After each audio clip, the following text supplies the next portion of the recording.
Bonjour, donc encablure.com, on va poster un message ce mois-ci, en septembre, pour une croisière qui va démarrer ici le 8 septembre, dimanche 8 septembre, avec une proposition sur la Tamise. Et le départ va se faire depuis la Madelon.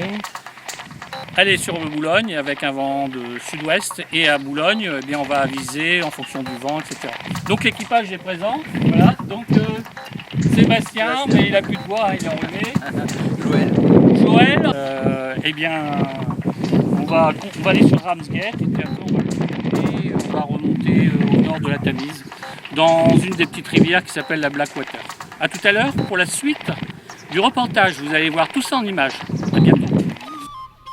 Situé au sud du pas de Calais, le petit port de la Madelon abrite une douzaine de voiliers. Naviguer en baie d'Auty nécessite une bonne connaissance du site. Il n'existe pas de balisage.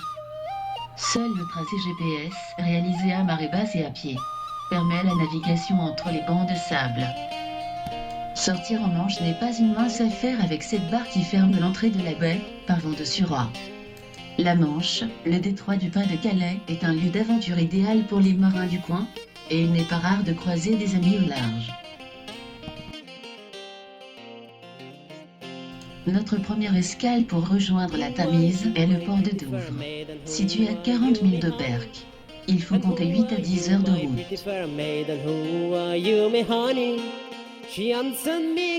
On en profite pour se dégourdir les jambes, en marchant le long des falaises jusqu'à Sainte-Margaret.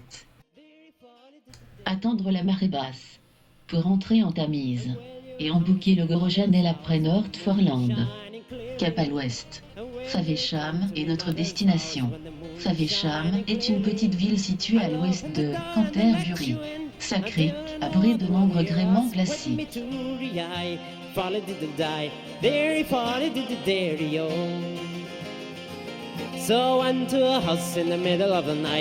Ici, le Standard Quai est menacé par un projet d'investissement non respectueux du site. Projet immobilier, ouverture de boutiques de souvenirs, jardinerie. Tout ceci contribue à déclasser le site. Bref, un projet de développement complètement farfelu, au regard de la préservation d'un site d'une grande valeur pour le patrimoine maritime. Heureusement, les Anglais ne sont pas tous stupides, et certains ont décidé de résister.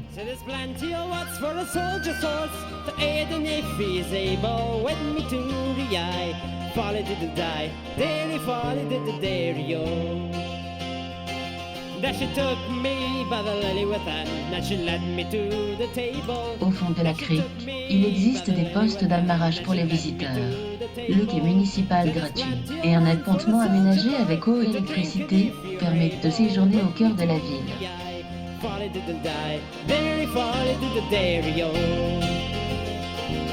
She got up and she made the bed, she made it nice and easy. She got up and she made the bed, she made it nice and easy.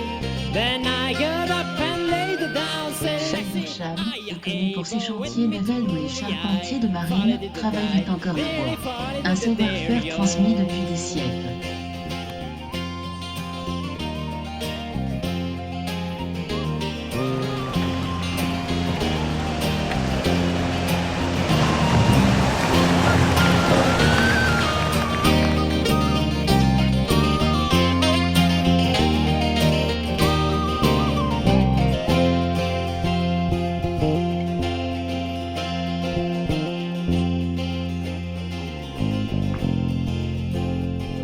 And I will lay to the break of the day. They don't want to hear us. And I will lay to the break of the day. They don't want to hear us. Then I ask, but on me close, say, lassie, I must leave you with me to the eye. Follow to the die.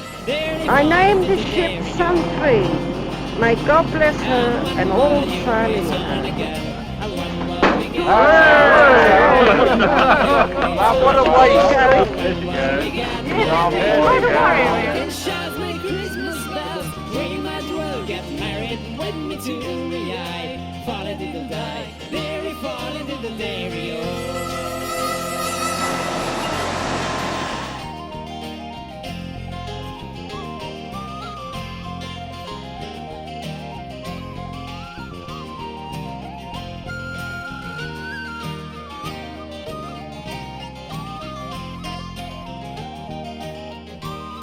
Faversham abritait autrefois des grands chantiers de construction navale dont il ne reste plus trace.